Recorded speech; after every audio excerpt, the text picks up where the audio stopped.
Buenas, ¿me escuchan?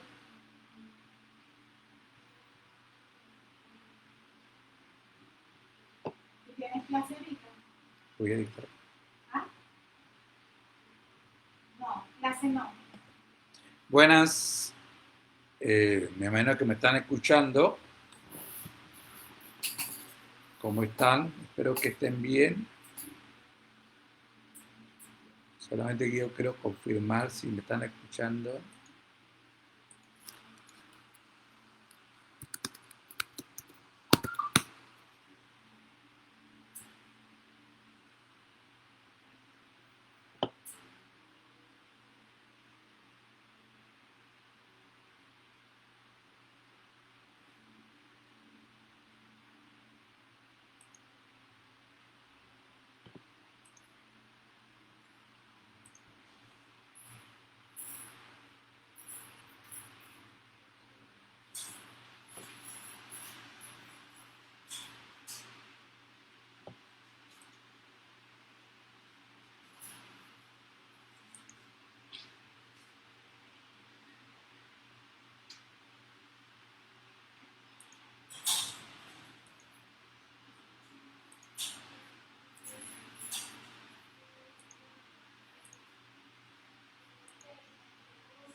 Buenas,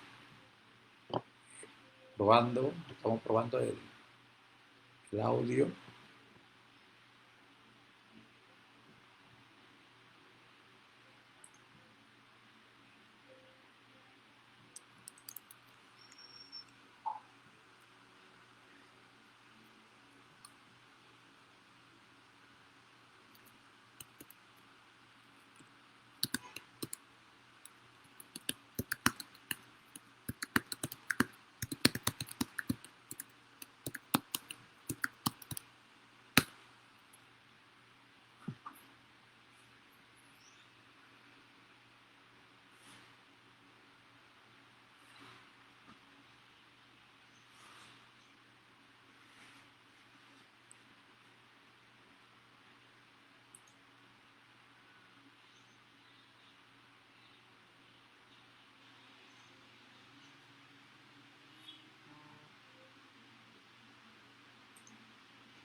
Bueno, eh, primeramente, buenas tardes a todos y a todas que nos están sintonizando por este medio.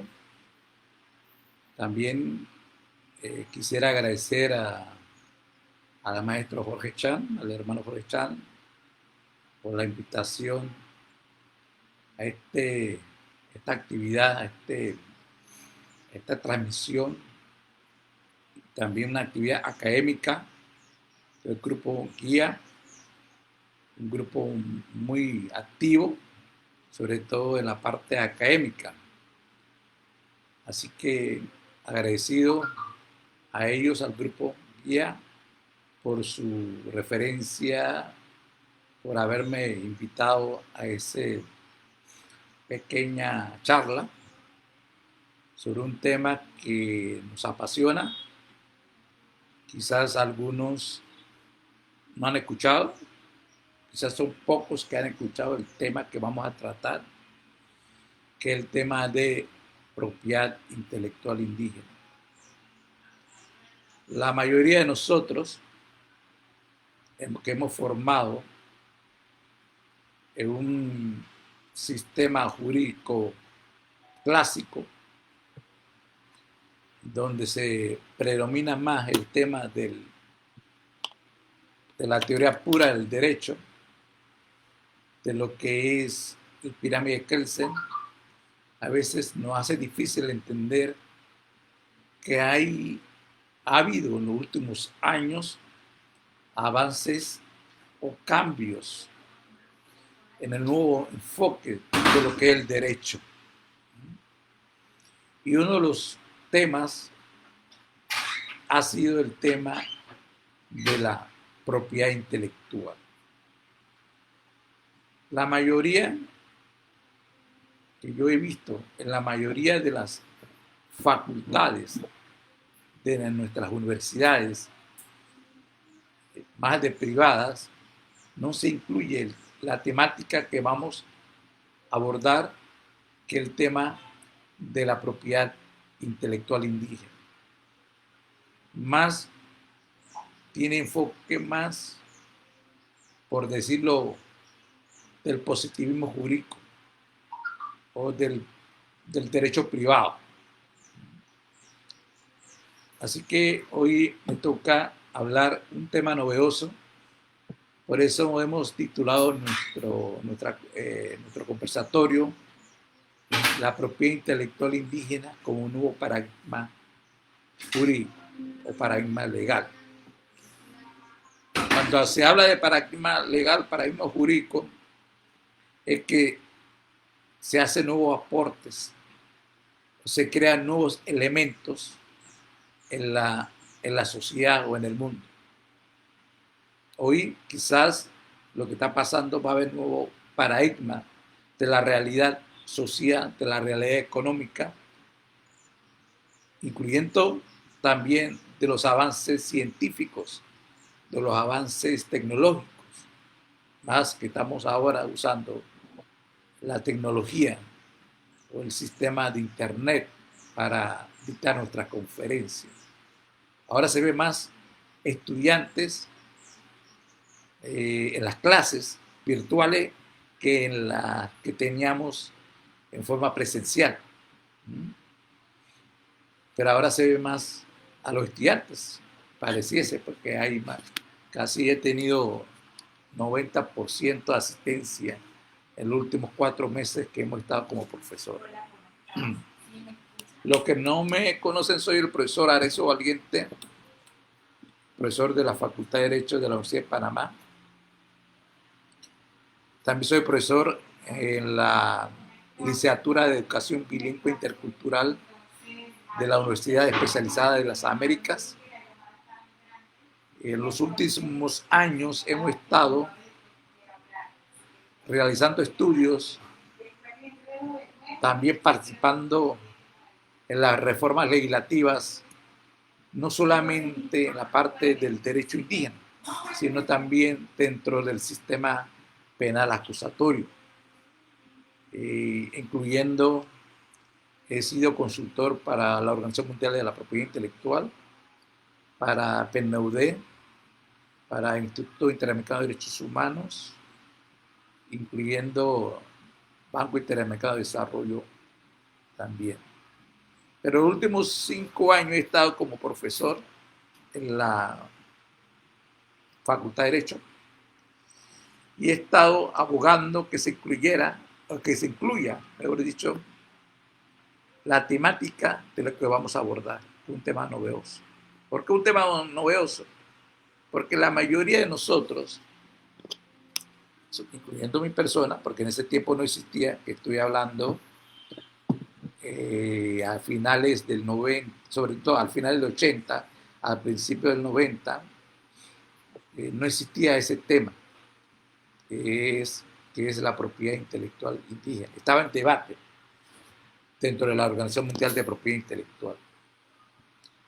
Como sabemos, nuestra legislación de propiedad intelectual tiene sus antecedentes en el Código Administrativo.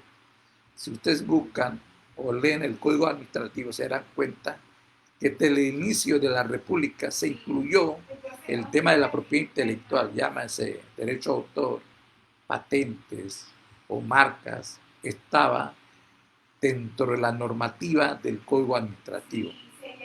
Eso se cambia, sobre todo en la época del 90. ¿Qué pasó en la época del 90? Lo que tiene memoria, lo que se acuerdan, lo que tiene más edad, se acordarán que hubo muchas empresas que se dedicaban a alquilar VHS, sobre todo películas, pues. Ahora no se alquila, ya no existen esas empresas. Entonces hubo muchas piraterías de películas, sobre todo de Hollywood, incluyendo también muchas piraterías de los CD o de los cassettes. Por lo tanto, como siempre, el buen vecino, el garrote, Estados Unidos solicita a los países latinoamericanos la actualización de su legislación de propiedad intelectual.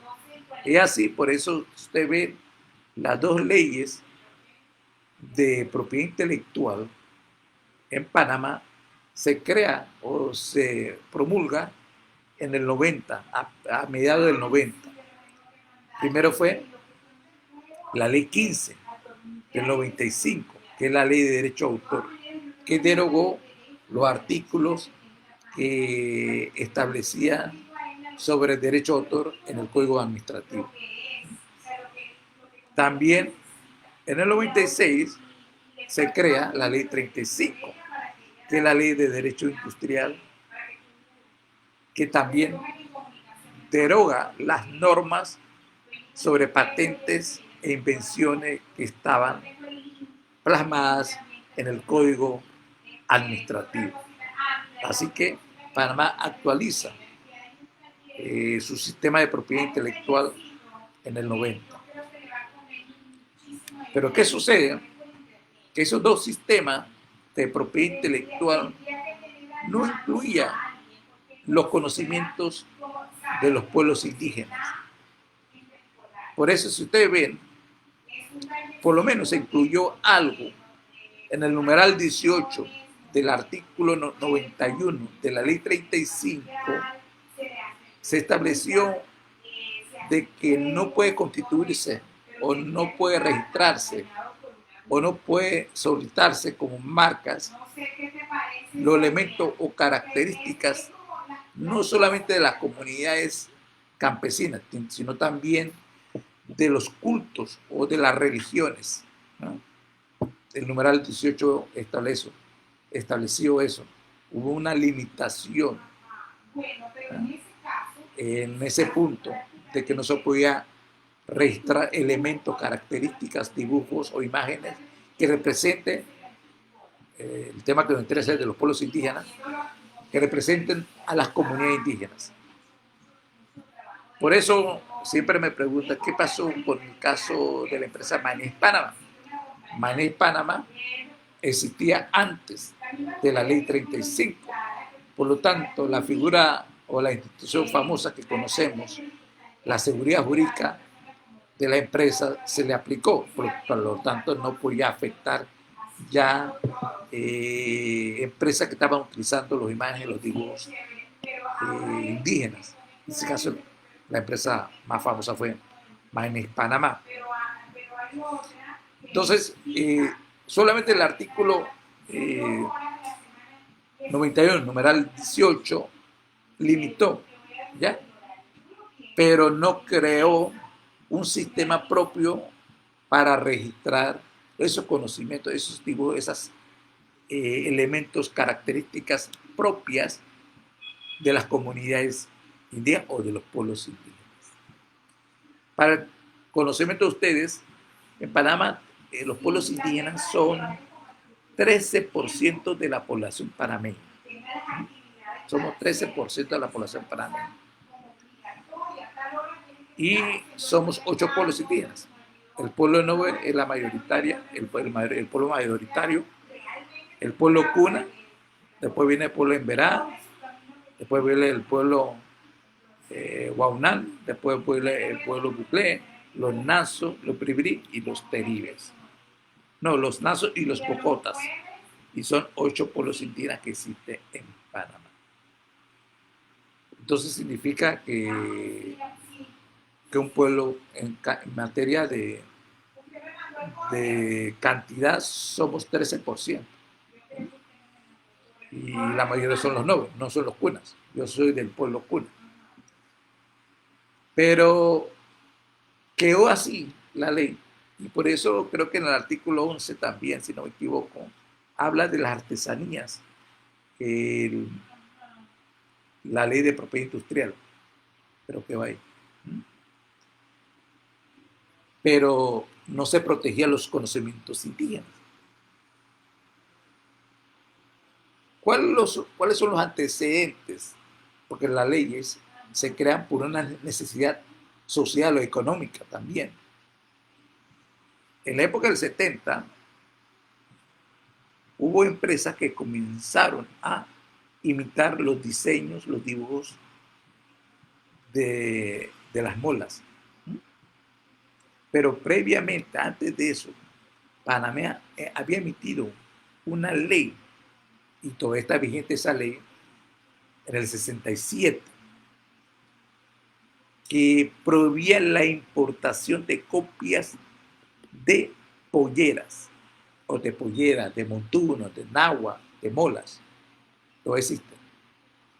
Pero ustedes han visto, sobre todo en un restaurante, acuérdate, el restaurante del Rincón Tambleño, muchas de las meseras utilizan polleras pintadas. Esa está prohibida. Esas polleras, la imitación de esas polleras. Es decir, se prohíbe la importación. ¿Eh? Dice la ley. ¿Eh? Entonces, tenemos desde el 67 esa ley que prohíbe la importación no solamente de copias de molas, sino también de polleras. Entonces, en el 70 hubo muchas imitaciones de molas, hasta que se pudo lograr, mediante la ley 26 del 84, de 1984, una ley especial sobre la prohibición de importación de copias de molas, igual que la que tenía la ley del 67. Pero solamente prohibía la importación de copias de molas, pero no así otros conocimientos indígenas, tampoco las imitaciones que se podían realizarse en el territorio panameño, porque solamente prohíbe la importación, no la reproducción ilícita o copias ilegales de las molas. Y tampoco la ley establecía el registro, solamente prohibía. Entonces, fueron las mujeres cunas que solicitaron a las autoridades del Congreso de Anacuana que tiene que haber un sistema, tiene que crearse una ley que realmente protegiese la mola. Así que fueron las mujeres, las luchadoras, para crear un sistema especial de propiedad intelectual indígena. No solamente en Panamá, a nivel mundial.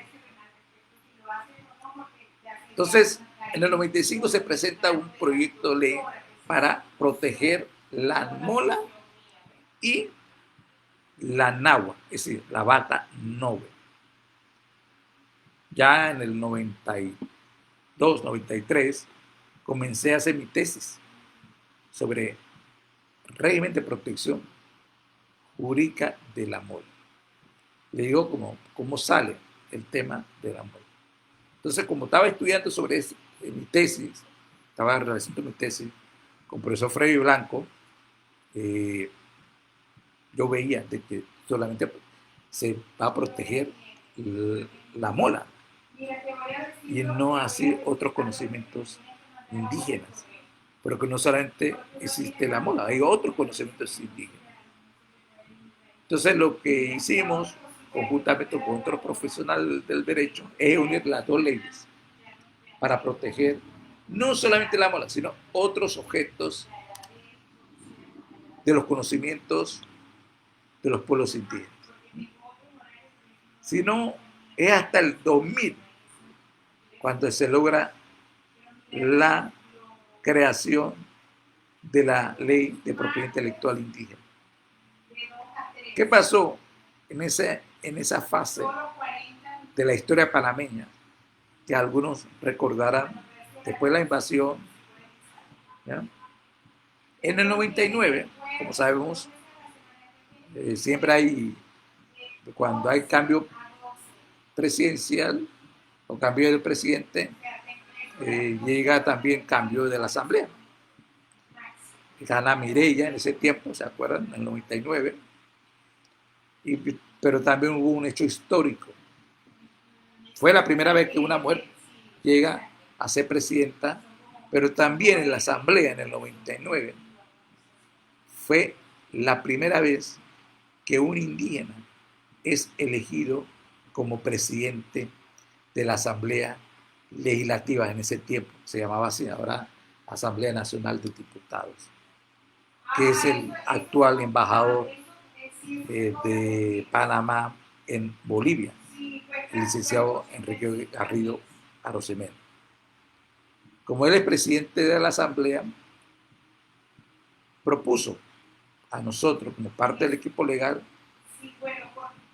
crear o tratar de conseguir un periodo de un año. Como siendo presidente, como sabemos, él podía manejar, negociar cuáles no son los proyectos que quiere discutir.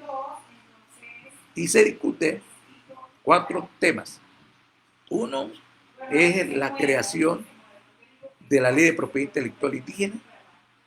Otra es la creación de la comarca Cuna de Huargandi. Otra es la ley de patronato de ferias indígenas. Y la otra es la ley o el convenio 169 de la OIT, la ratificación. Se pudo lograr 3. No se pudo lograr la ratificación del convenio. Hasta el día de hoy no hemos ratificado el convenio 169 de la OIT sobre los pueblos indígenas. Panamá se erige todavía a través del convenio 107 de la OIT de 1957. Entonces, en ese transcurrir se logra la creación de la Ley 20, se logró también la creación de la quinta comarca, que es la comarca Cuna de Huargandi, y también del patronato de feria indígena. Entonces, llegamos en la Ley 20. ¿Qué es la Ley 20? Nosotros sabemos que la regla clásica que nos ha enseñado, existen 2 ramas de derecho de propiedad intelectual. ¿Ya? Uno es, a veces la gente utiliza como sinónimo propiedad intelectual, derecho a autor. No es así. La propiedad intelectual, el derecho de propiedad intelectual, se divide, la regla clásica que ustedes le enseñaron, que son 2. Derecho a autor y derecho de propiedad industrial.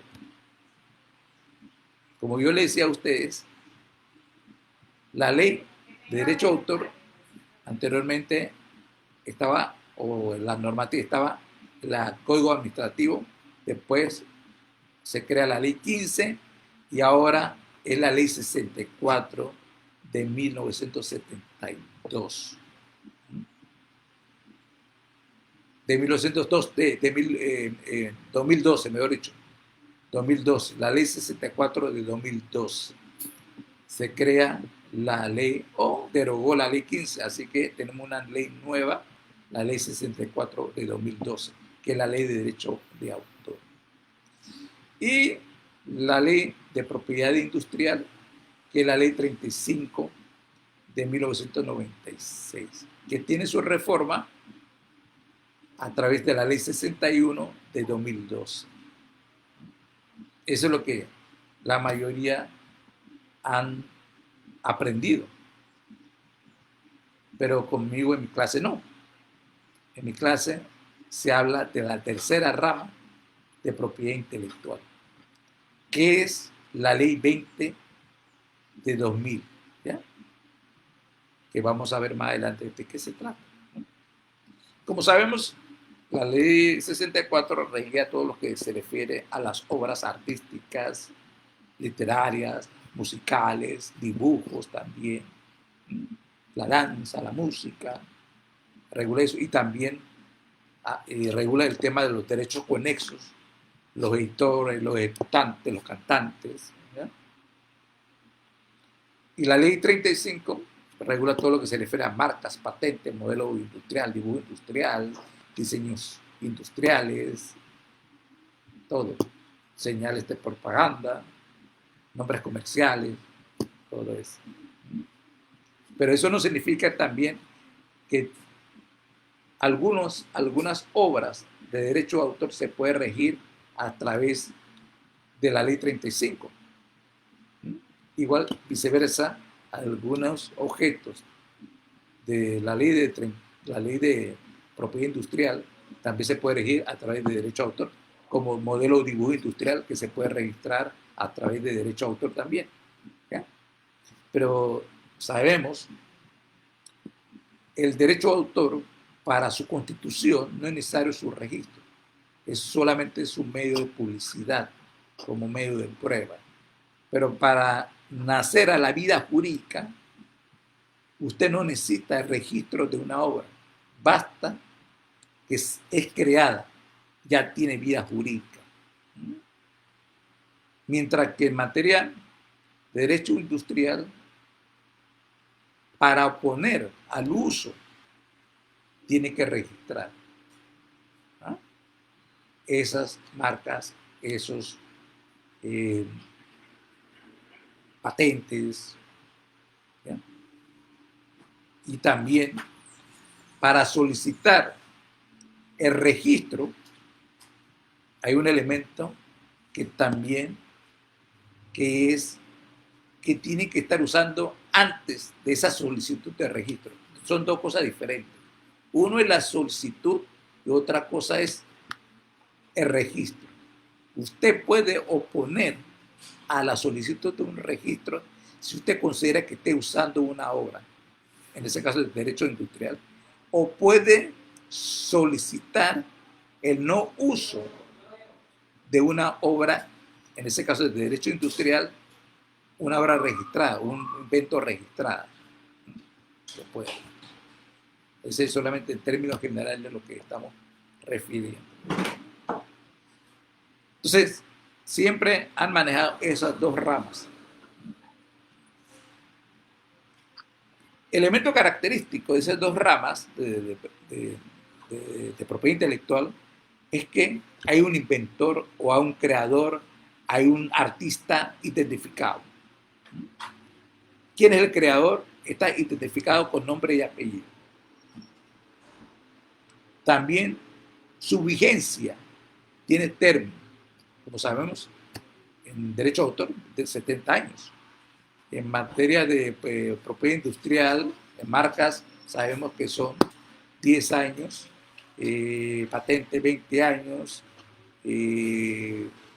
dibujos industriales, todo eso tiene también su periodo de vigencia. Es decir, tiene periodo de vigencia, después pasa al dominio público. Esos dos elementos que se identifica más tanto en materia de derecho de autor como en propiedad industrial. ¿Por qué hemos planteado de que la propiedad intelectual es el nuevo paradigma legal? Es que rompe esas reglas que existían, que ha existido siempre, que en algunos países todavía existen así, y se crea el sistema sui generis, que es el sistema de propiedad intelectual indígena que utiliza. ¿Por qué un sistema sui generis? El primer elemento es que no tenemos un autor o autores de la creación de esas obras, o de esos descubridores, o de esos tenedores de esos conocimientos. No hay una persona, sino es la comunidad. Así que el principio clásico que hemos manejado, que es el principio individualista, rompe y se crea un principio que es el principio de la colectividad. Ese es uno. El otro es que no caduca esos registros, esos conocimientos registrados. No tienen caducidad. Mientras que ya hemos dicho, tanto el derecho de autor como propiedad industrial se caduca, pasa al dominio público. En el caso de los conocimientos indígenas registrados, no caduca.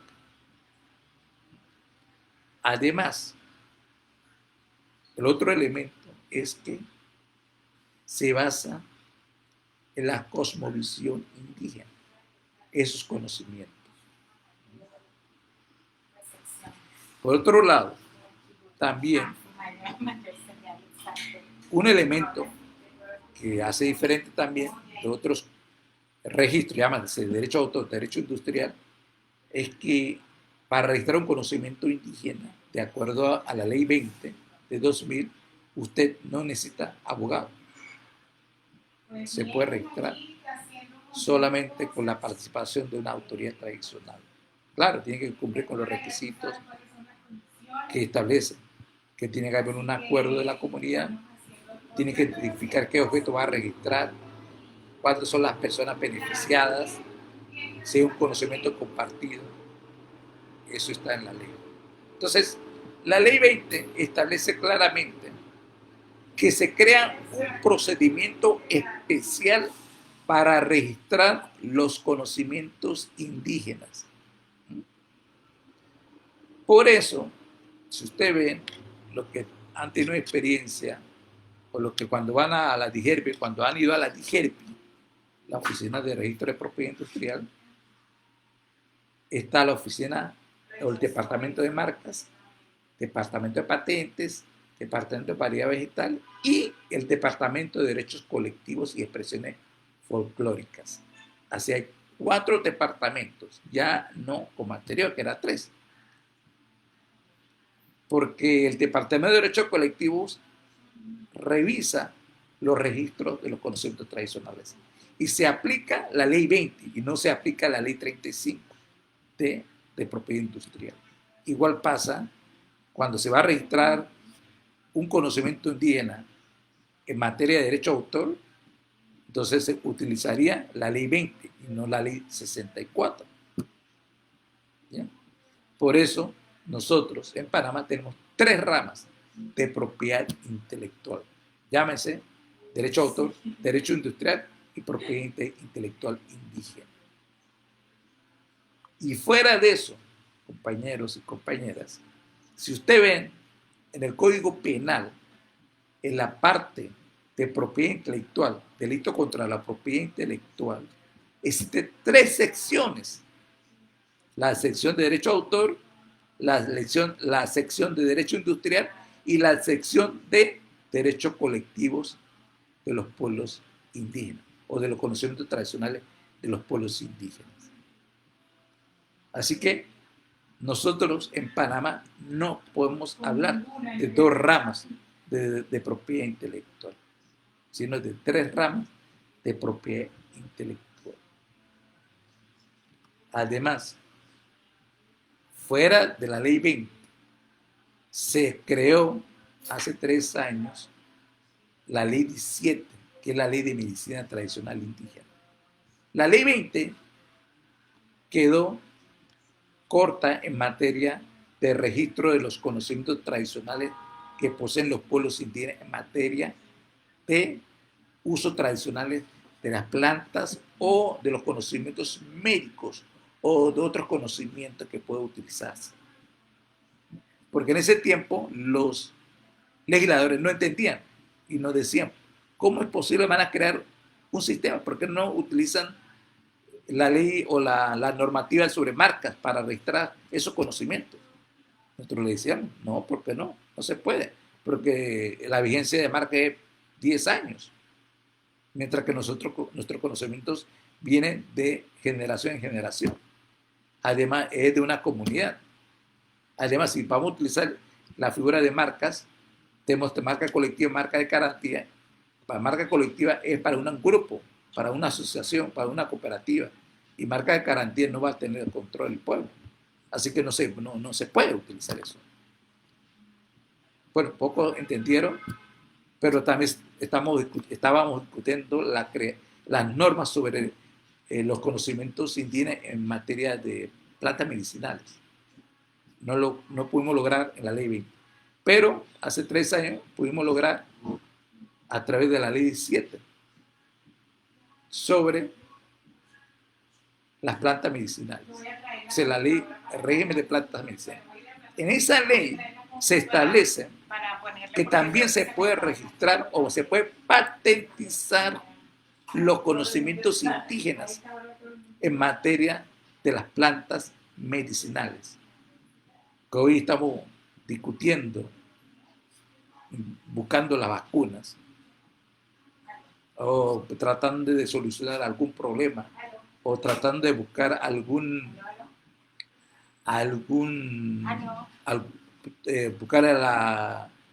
para curar alguna enfermedad.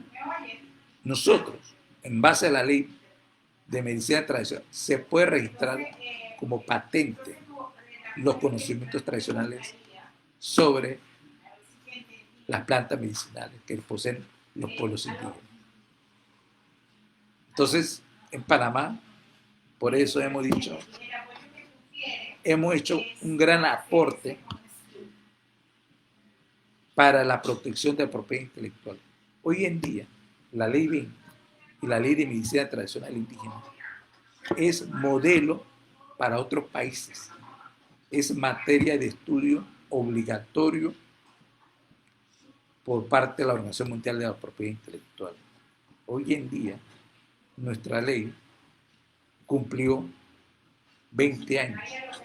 El 26 de junio cumplió 20 años la ley 20. Entonces hemos decidido también a revisar y actualizar. Claro, ninguna ley es perfecta.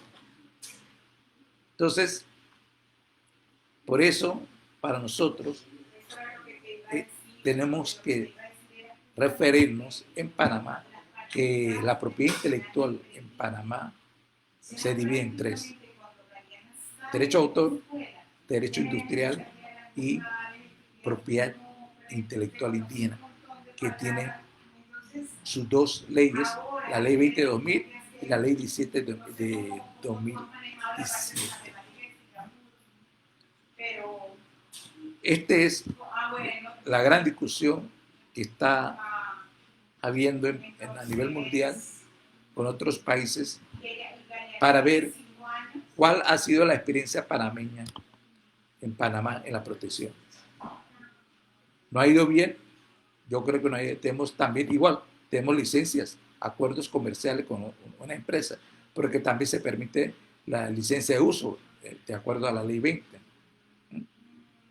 Así que eso es en síntesis lo que podemos compartir con ustedes sobre la ley 20 o el régimen de propiedad intelectual indígena.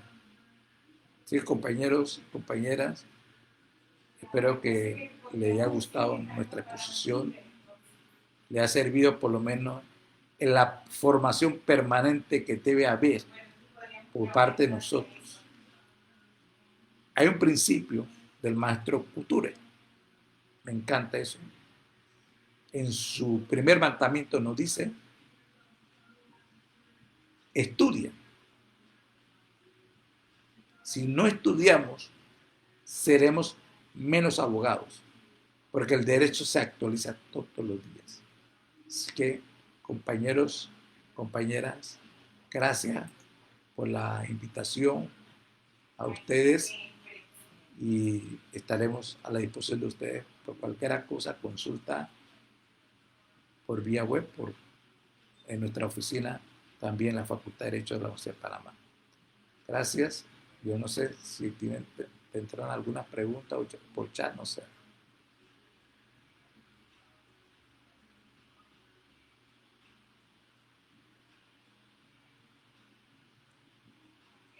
Ahora la pregunta del siglo. No,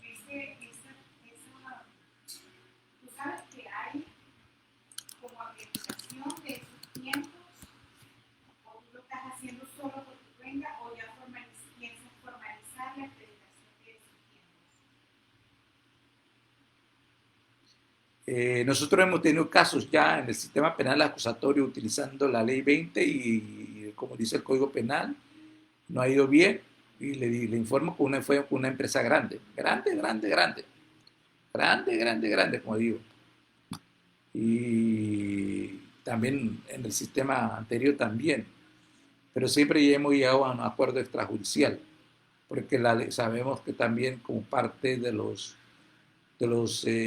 delitos que se puede mediar es el tema de propiedad intelectual también. Y el caso de la propiedad intelectual indígena es parte de propiedad intelectual. Claro, porque el año que Así que si no hay preguntas, gracias y saludo al hermano Jorge Chan por la invitación. Entonces nos vemos, cuídense mucho, compórtese bien. Y a todos los compañeros, compañeras, gracias y hasta luego. Dicen, no, yo quiero que ella vaya para segundo grado. Entonces le hacen una prueba y la niña